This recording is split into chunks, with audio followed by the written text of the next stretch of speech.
Hello traders, good morning, good afternoon, good evening, bonjour, bonsoir mes amis, guten Morgen, guten Tag, guten Abend. For those of you who are new to us, we are the TSTW 24 traders, and our website is www.stochastic-macd.com. For Elliott wave trading, www.24elliottwaves.com.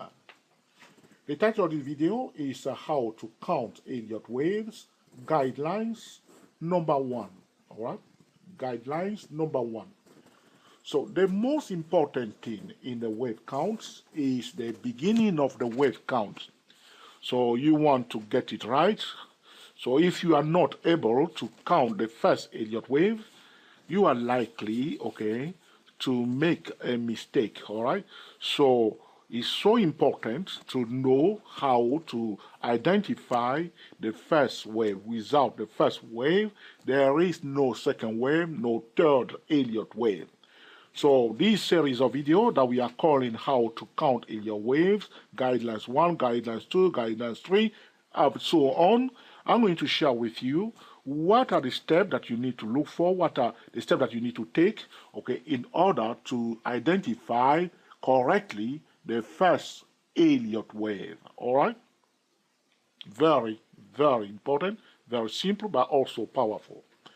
The guideline that we say to traders is that we are looking for what? The first thing that you must look for is consolidation. This is one of the guidelines. I'll explain to you in the next videos, guidelines 2, guideline 3, and 4, and 5, a different method that we use if we start counting the wave, because the beginning of the wave count is the most important thing. All right?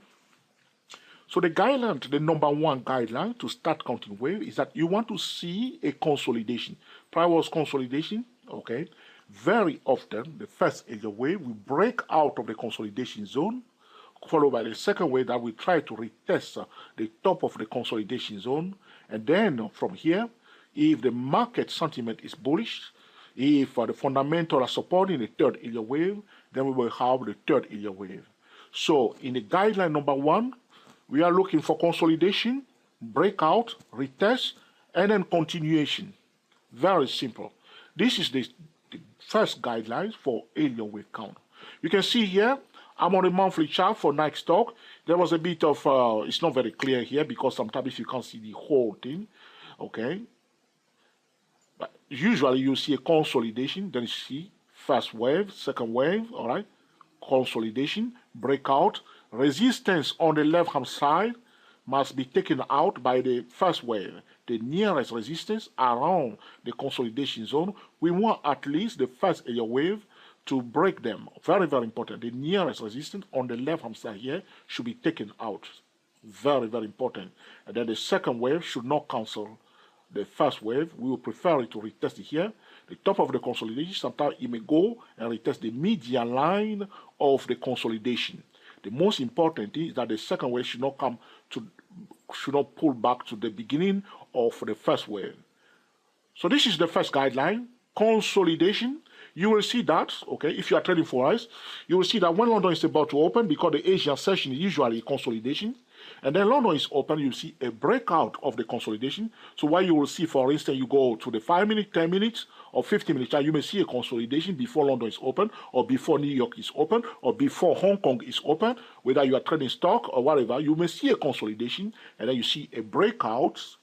Okay, look on the left-hand side, resistance taken out, price pull back. Now, before the third Elliott wave can continue, it must be supported by the market sentiment, okay, and the fundamentals, very, very important, and then before we see the third Elliott wave. So the first guidelines, recognize the market pattern, consolidation, a balanced market, breakout, retest, and then from there, we take it from there. Second wave should not cancel the first wave. Remember that the normal language of the price, there is a downtrend, volatility period, and then low volatility. If the bearish momentum stall here, we do not have a continuation, we may see a breakout, then we call it first wave. If resistance here are broken, the price retest it here, and the second wave did not cancel the first wave, okay, we will, okay, continue now to count our wave. This is the first guidelines if one wants to count Elliott wave successfully without making too many mistakes. Thank you for watching, and we will speak to you very soon. We are the TSTW 24 traders.